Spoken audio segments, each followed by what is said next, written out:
Although Frank Stockton is remembered chiefly for his famous story puzzle, The Lady or the Tiger, he wrote many other short pieces, some of them humorous in style. Probably the best of these is A Piece of Red Calico. A Piece of Red Calico by Frank R. Stockton. Mr. Editor, if the following true experience shall prove of any advantage to any of your readers, I shall be glad. I was going into town the other morning when my wife handed me a little piece of red calico and asked me if I would have time during the day to buy her 2.5 yards of calico like that. I assured her that it would be no trouble at all, and putting the piece of calico in my pocket, I took the train for the city.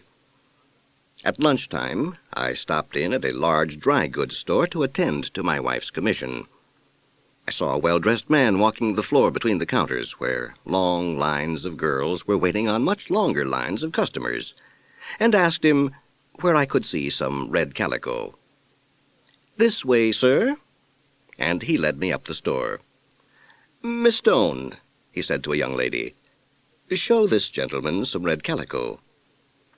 "What shade do you want?" asked Miss Stone. I showed her the little piece of calico that my wife had given me. She looked at it and handed it back to me. Then she took down a great roll of red calico and spread it out on the counter. "Why, that isn't the shade," said I. "No, not exactly," said she, "but it is prettier than your sample." "That may be," said I, "but you see, I want to match this piece.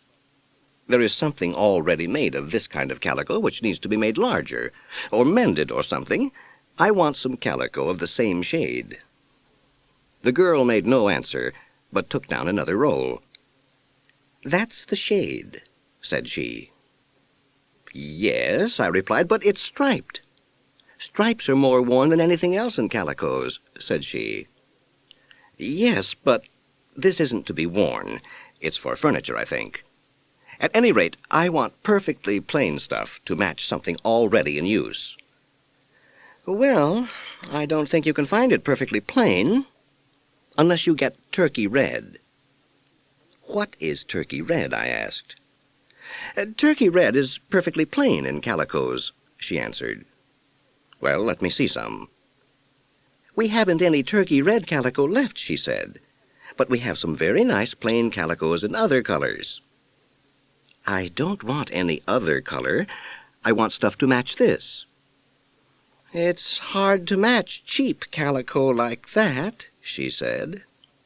And so I left her. I next went into a store a few doors farther up Broadway. When I entered, I approached the floor walker, and handing him my sample, said, "Have you any calico like this?" "Yes, sir," said he.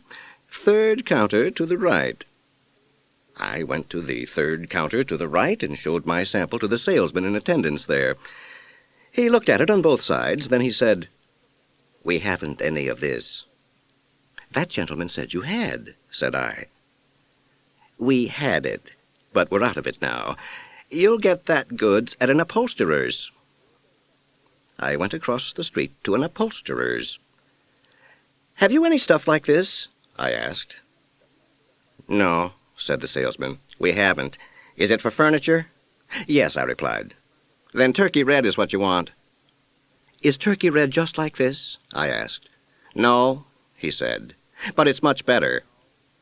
"Well, that makes no difference to me," I replied. "I want something just like this." "But they don't use that for furniture," he said.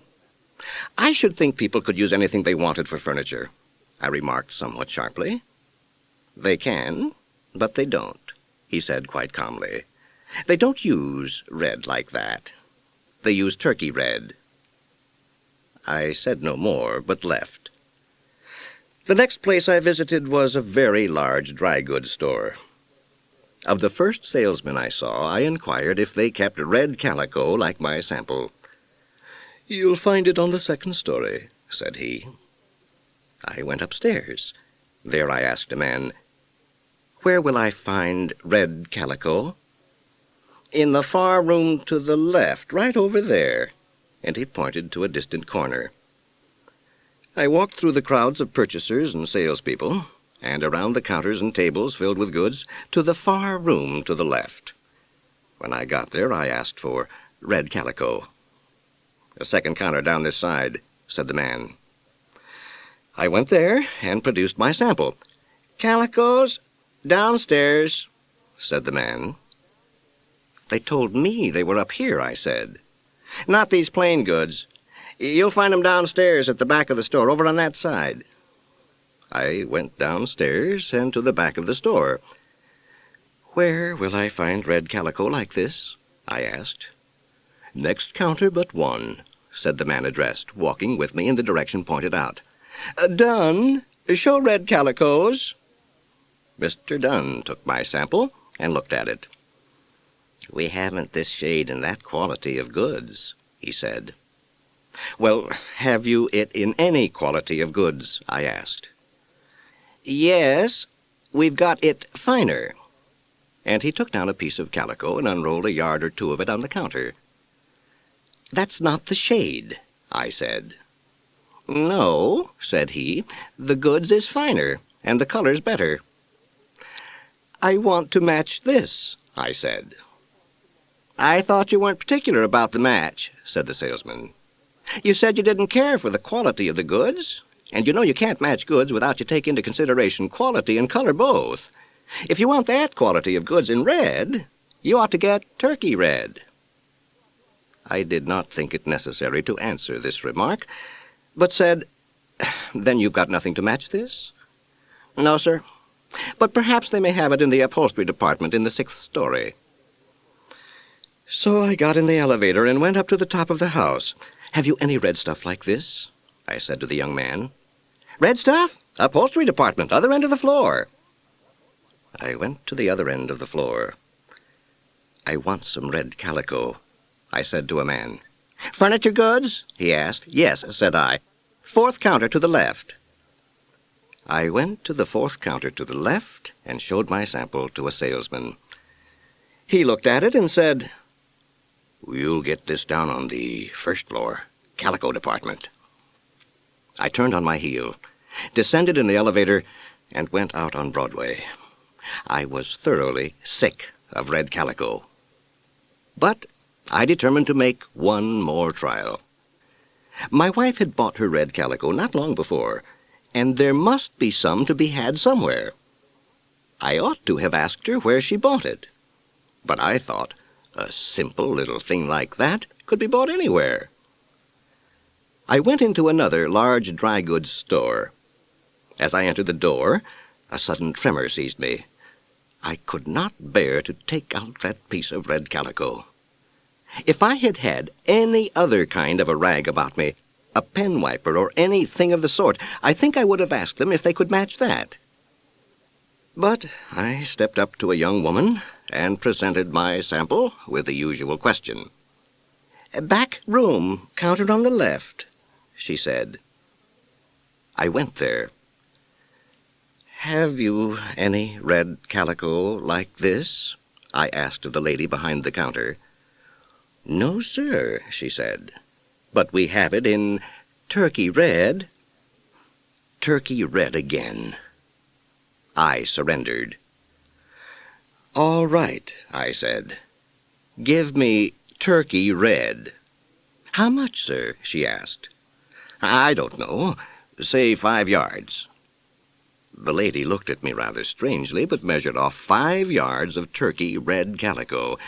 Then she rapped on the counter and called out, "Cash!" A little girl with yellow hair and 2 long plates came slowly up. The lady wrote the number of yards, the name of the goods, her own number, the price, the amount of the banknote I handed her, and some other matters, probably the color of my eyes and the direction and velocity of the wind, on a slip of paper. She then copied all this in a little book which she kept by her. Then she handed the slip of paper, the money, and the turkey red to the yellow-haired girl. This young girl copied the slip in a little book she carried, and then she went away with the calico, the paper slip, and the money. After a very long time, during which the little girl probably took the goods, the money, and the slip to some central desk, where the note was received, its amount and number entered in a book, change given to the girl, a copy of the slip made and entered, girl's entry examined and approved, goods wrapped up, girl registered, plates counted and entered on a slip of paper, and copied by the girl in her book, girl taken to a hydrant and washed, number of towel entered on a paper slip and copied by the girl in her book, value of my note and amount of change branded somewhere on the child, and said process noted on a slip of paper and copied in her book. The girl came to me, bringing my change and the package of turkey red calico. I had time for but very little work at the office that afternoon, and when I reached home, I handed the package of calico to my wife. She unrolled it and exclaimed, "Why, this don't match the piece I gave you." "Match it?" I cried. "Oh, no, it don't match it. You didn't want that matched. You were mistaken. What you wanted was turkey red, third counter to the left. I mean, turkey red is what they use." My wife looked at me in amazement, and then I detailed to her my troubles.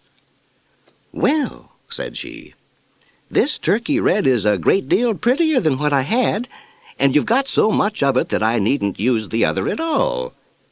I wish I had thought of turkey red before." "I wish from my heart you had," said I.